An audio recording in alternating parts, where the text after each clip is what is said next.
ಗೆಳೆಯರೆ, ಇಡೀ ಭಾರತ ದೇಶದಲ್ಲಿ ಇಲ್ಲಿ ತಯಾರಾಗುವಂತಹ ಒಂದು ಪ್ರಸಾದ ಬಹುಶಃ ಎಲ್ಲೂ ಕೂಡ ತಯಾರು ಮಾಡೋದಕ್ಕೆ ಸಾಧ್ಯನೇ ಇಲ್ಲ. ಇಲ್ಲಿ ನಿನ್ನೆ ಮೊನ್ನೆಯಿಂದ ಶುರುವಾದ ಪ್ರಸಾದ ಅಲ್ಲ, ರಾಮಾಯಣ ಕಾಲದಿಂದಲೂ ಇಲ್ಲಿ ಪ್ರಸಾದ ತಯಾರಿಕೆ ನಡೆಯುತ್ತಾ ಬರ್ತಾ ಇದೆ. ಈ ಹನುಮಂತ ದೇವರ ದೇವಸ್ಥಾನದಲ್ಲಿ ಒಂದು ಪ್ರಸಾದವನ್ನು ತಯಾರು ಮಾಡ್ತಾರೆ. ಅದು ಎಷ್ಟು ಪ್ರಮಾಣದಲ್ಲಿ? ಪ್ರತಿದಿನ ಬರೋಬ್ಬರಿ 10 ಟನ್ ಅಷ್ಟು ಪ್ರಸಾದ ತಯಾರಿಸ್ತಾರೆ. 1 ಕೆಜಿ ಅಲ್ಲ, 2 ಕೆಜಿ ಅಲ್ಲ, 100 ಕೆಜಿ ಅಲ್ಲ, 500 ಕೆಜಿ ಅಲ್ಲ, ಬರೋಬ್ಬರಿ ದಿನಕ್ಕೆ 10 ಟನ್ ಪ್ರಸಾದ. 1 ಟನ್ನಿಗೆ 1,000 ಕೆಜಿ, 10 ಟನ್ನಿಗೆ 10,000 ಕೆಜಿ. ಪ್ರತಿದಿನ ಈ ಹನುಮಂತ ದೇವರ ದೇವಸ್ಥಾನದಲ್ಲಿ ತಯಾರಾಗುತ್ತೆ ಬರೋಬ್ಬರಿ 10,000 ಕೆಜಿಯಷ್ಟು ಲಡ್ಡು. ಇದು ಕೇವಲ ಪ್ರಸಾದ ಅಲ್ಲ, ದೇವಸ್ಥಾನಕ್ಕೆ ಬರುವ ಭಕ್ತಾದಿಗಳಿಗೆ ಹನುಮಂತ ದೇವರು ತಮ್ಮ ಕೈಯಾರೆ ಮಾಡುವ ಒಂದು ಖಾದ್ಯ. ಗೆಳೆಯರೇ, ನೀವು ನಂಬ್ತಿರೋ ಬಿಡ್ತಿರೋ, ಈ ಪ್ರಸಾದವನ್ನು ತಿನ್ನೋದಕ್ಕೆ ಎಷ್ಟೋ 1000 ಕಿಲೋಮೀಟರ್ ದೂರದ ಊರುಗಳಿಂದ ಭಕ್ತಾದಿಗಳು ಬರ್ತಾರೆ. ಯಾಕಪ್ಪ ಅಂತಂದ್ರೆ ಇಲ್ಲಿ ಸಿಗುವ ಲಡ್ಡು ಪ್ರಸಾದ ಅಷ್ಟೊಂದು ಪವಿತ್ರವಾಗಿದೆ. ಈ ದೇವಸ್ಥಾನದ ಹೆಸರು ಮಹಾವೀರ್ ಹನುಮಾನ್ ಮಂದಿರ್. ಪಾಟ್ನಾ ನಗರದಲ್ಲಿ ಇರುವ ಅತ್ಯಂತ ಸುಪ್ರಸಿದ್ಧ ಲಡ್ಡು ಮಂದಿರ ಅಂತಾನೆ ಇದನ್ನು ಕರೆಯಲಾಗುತ್ತೆ.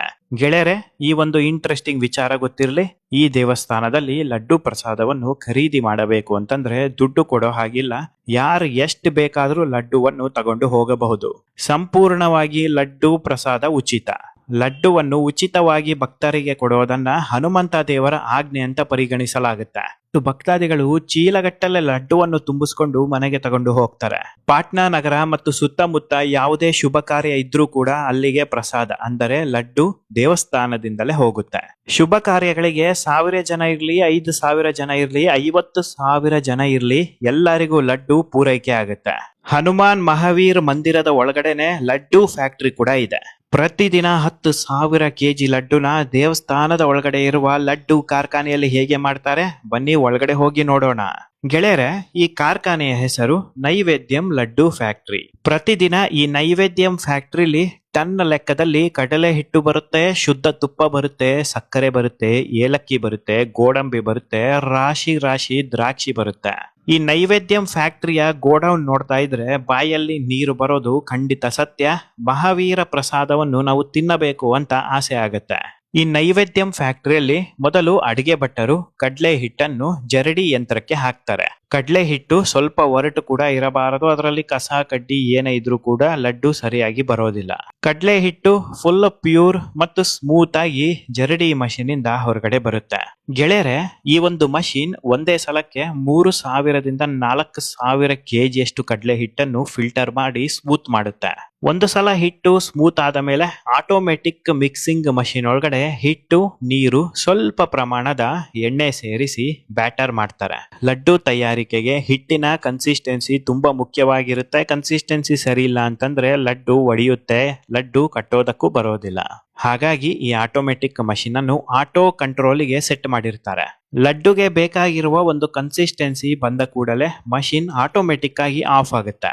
ಮುಂದಿನ ಹಂತ ಯಾವ್ದಪ್ಪ ಅಂತಂದ್ರೆ ಬೂಂದಿ ಫ್ರೈಯಿಂಗ್ ಮಷೀನ್. ಈ ಬೂಂದಿ ಫ್ರೈಯಿಂಗ್ ಮಷೀನ್ ಒಳಗಡೆ ಹಿಟ್ಟನ್ನು ಹಾಕ್ತಾರೆ.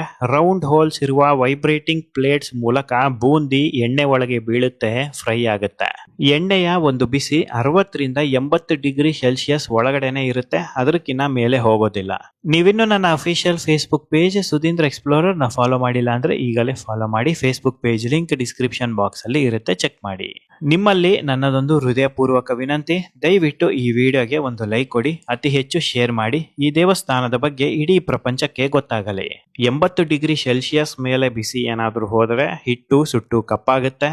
60 ಡಿಗ್ರಿ ಸೆಲ್ಸಿಯಸ್ಗಿನ್ನ ಕಮ್ಮಿ ಏನಾದ್ರೂ ಎಣ್ಣೆ ಬಿಸಿ ಇದ್ರೆ ತಿನ್ನಲು ಸರಿಯಾಗಿ ರುಚಿ ಬರೋದಿಲ್ಲ, ವಾಸನೆ ಹಾಗೆ ಇರುತ್ತೆ, ಹಿಟ್ಟು ಬಾಯಿಗೆ ಬರುತ್ತೆ. ಈ ನೈವೇದ್ಯಂ ಫ್ಯಾಕ್ಟರಿಯಲ್ಲಿ 1 ಗಂಟೆಗೆ 300ರಿಂದ 500 ಕೆಜಿ ಬೂಂದಿ ತಯಾರಾಗುತ್ತೆ. ಒಂದು ಸಲ ಬೂಂದಿ ರೆಡಿ ಆದ ಮೇಲೆ ಎಣ್ಣೆನ ಏನ್ ಮಾಡ್ತಾರೆ ಅಂತ ನೀವು ಕೇಳಬಹುದು. ಖಂಡಿತವಾಗಿಯೂ ಎಣ್ಣೆನ ಬಿಸಾಕೋದಿಲ್ಲ, ವೇಸ್ಟ್ ಕೂಡ ಮಾಡೋದಿಲ್ಲ. ಈ ಕರ್ದಿರುವ ಎಣ್ಣೆಯನ್ನು ಆಯಿಲ್ ಫಿಲ್ಟರಿಂಗ್ ಮಷೀನ್ ಒಳಗಡೆ ಹಾಕ್ತಾರೆ. ಈ ಮಷೀನ್ಗಳು ಎಣ್ಣೆಯನ್ನು ಚೆನ್ನಾಗಿ ಫಿಲ್ಟರ್ ಮಾಡಿ ಕ್ಲೀನ್ ಮಾಡಿ ಹೊಸ ಎಣ್ಣೆಯನ್ನು ಹೊರಗಡೆ ತಗೊಂಡು ಬರುತ್ತೆ. 2ರಿಂದ 3 ಸಲ ಎಣ್ಣೆಯನ್ನು ಮರುಬಳಕೆ ಮಾಡ್ತಾರೆ. ನಂತರ ಡ್ರೈನಿಂಗ್ ಟ್ಯಾಂಕ್ಸ್ಗೆ ಎಣ್ಣೆಯನ್ನು ಸುರಿತಾರೆ. ಮುಂದಿನ ಹಂತ ಯಾವ್ದಪ್ಪ ಅಂತಂದ್ರೆ ಸಿರಪ್ ಮೇಕಿಂಗ್ ಪ್ರೊಸೆಸ್.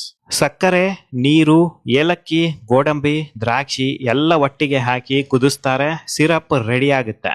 ಈ ಸಕ್ಕರೆ ಸಿರಪ್ಗೆ ಬೂಂದಿಯನ್ನು ಸುರಿತಾರೆ. 10 ರಿಂದ 15 ನಿಮಿಷ ಕಂಟಿನ್ಯೂಸ್ ಆಗಿ ಮಿಕ್ಸ್ ಮಾಡ್ತಾರೆ. ಮಿಕ್ಸ್ ಆಗಿರುವ ಬೂಂದಿನ ಆಟೋಮೆಟಿಕ್ ಲಡ್ಡು ಫಾರ್ಮಿಂಗ್ ಮಷಿನ್ ಒಳಗಡೆ ಹಾಕಿ ಬಿಡ್ತಾರೆ. ಈ ಮಷಿನ್ಗಳು ಬೂಂದಿ ಮಿಕ್ಸ್ಚರ್ ಅನ್ನು ಲಡ್ಡು ಶೇಪಿಗೆ ಮಾಡಿ ಹೊರಗಡೆ ತರುತ್ತೆ. ಗೆಳೆಯರೆ, ಈ ಮಷಿನ್ 1 ಗಂಟೆಗೆ ಸುಮಾರು 500 ರಿಂದ 600 ಕೆಜಿ ಲಡ್ಡುವನ್ನು ತಯಾರಿಸುತ್ತೆ. ಈಗ ಲಡ್ಡು ತಯಾರಾಗಿದೆ. ತಯಾರಾಗಿರುವ ಲಡ್ಡು ಪ್ರಸಾದ ಕೊಠಡಿಗೆ ತಗೊಂಡು ಹೋಗ್ತಾರೆ. ಪ್ರಸಾದ ಕೊಠಡಿಯಿಂದ ನೇರವಾಗಿ ಲಡ್ಡು ಹನುಮಂತ ದೇವರ ನೈವೇದ್ಯಕ್ಕೆ ಹೋಗುತ್ತೆ. ಒಂದು ಸಲ ನೈವೇದ್ಯ ಆದ ಮೇಲೆ ಭಕ್ತಾದಿಗಳಿಗೆ ಲಡ್ಡುವನ್ನು ಹಂಚಲಾಗುತ್ತೆ. ಗೆಳೆಯರೆ, ಒಂದು ಇಂಟ್ರೆಸ್ಟಿಂಗ್ ವಿಚಾರ ಏನಪ್ಪಾ ಅಂತಂದ್ರೆ, ಈ ದೇವಸ್ಥಾನದ ನೈವೇದ್ಯಂ ಫ್ಯಾಕ್ಟರಿಯಲ್ಲಿ ಒಂದೇ 1 ನಿಮಿಷ ಕೂಡ ಮಷೀನ್ ಆಫ್ ಆಗಲ್ಲ, ಕೆಲಸ ನಿಲ್ಲಲ್ಲ, ಲಡ್ಡು ಬರೋದು ಕೂಡ ನಿಲ್ಲೋದಿಲ್ಲ. ದಿನದ 24 ಗಂಟೆ ಕೂಡ ಲಡ್ಡು ತಯಾರಿಕೆ ಸತತವಾಗಿ ನಡೆಯುತ್ತಾನೇ ಇರುತ್ತೆ. ಮಧ್ಯರಾತ್ರಿ ಕೂಡ ಇಲ್ಲಿ ಲಡ್ಡು ತಯಾರಿಕೆ ನಡೀತಾನೆ ಇರುತ್ತೆ. ಈ ಹನುಮಂತ ದೇವರ ದೇವಸ್ಥಾನದಲ್ಲಿ ಭಕ್ತಾದಿಗಳು ಎಷ್ಟು ಬೇಕಾದ್ರೂ ಲಡ್ಡುವನ್ನು ಖರೀದಿ ಮಾಡಬಹುದು. ಇದು ಒಂಥರ ಅನ್ಲಿಮಿಟೆಡ್ ಪ್ರಸಾದದ ದೇವಸ್ಥಾನ. ಒಬ್ಬೊಬ್ರು ಭಕ್ತರು 1 ಲಡ್ಡುವನ್ನು ತಗೊಂಡು ಹೋಗ್ತಾರೆ. ಮತ್ತೊಂದಿಷ್ಟು ಭಕ್ತಾದಿಗಳು 1 ಮೂಟೆ ಲಡ್ಡುನ ತಗೊಂಡು ಹೋಗ್ತಾರೆ.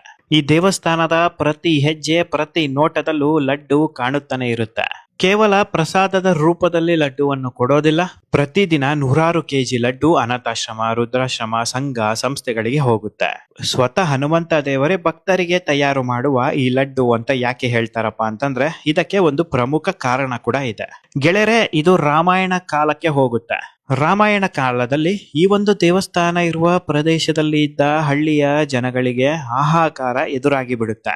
ತಿನ್ನೋದಕ್ಕೆ ಆಹಾರ ಇಲ್ಲದೆ, ಕುಡಿಯೋದಕ್ಕೆ ನೀರು ಇಲ್ಲದೆ ಹಳ್ಳಿಯ ಜನರು ಸಾವು ಬದುಕಿನ ನಡುವೆ ಹೋರಾಟ ಶುರು ಮಾಡ್ತಾರೆ.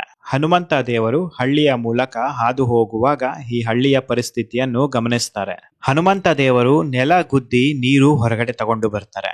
ಬರಡು ಭೂಮಿಯಾಗಿದ್ದ ಈ ಹಳ್ಳಿಯನ್ನು ಹಸಿರು ಭೂಮಿಯಾಗಿ ಬದಲಾಯಿಸ್ತಾರೆ.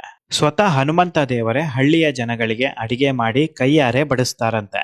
ಅಂದು ಹನುಮಂತ ದೇವರು ಕೈಯಾರೆ ತಯಾರಿಸಿದ ಒಂದು ಖಾದ್ಯ ಯಾವುದಪ್ಪ ಅಂತಂದ್ರೆ ಅದೇ ಲಡ್ಡು. ಅಷ್ಟೇ ಅಲ್ಲ, ಅವತ್ತು ಹನುಮಂತ ದೇವರು ಕೂಡ 1 ಲಡ್ಡುವಲ್ಲಿ ಅರ್ಧ ಲಡ್ಡುವನ್ನು ಸೇವಿಸಿ ಇನ್ನರ್ಧ ಲಡ್ಡುವನ್ನು ಅಲ್ಲೇ ಬಿಟ್ಟು ಹೋಗಿರ್ತಾರಂತೆ. ನಂತರ ಹನುಮಂತ ದೇವರ ವಿಗ್ರಹವನ್ನು ನಿರ್ಮಾಣ ಮಾಡಿ ವಿಗ್ರಹದ ಒಳಗಡೆ ಹನುಮಂತ ದೇವರು ಬಿಟ್ಟು ಹೋಗಿರುವ ಅರ್ಧ ಲಡ್ಡುವನ್ನು ಇಟ್ಟು ಪ್ರತಿಷ್ಠಾಪನೆ ಮಾಡಿದ್ರು ಅಂತ ಕಥೆ ಇದೆ.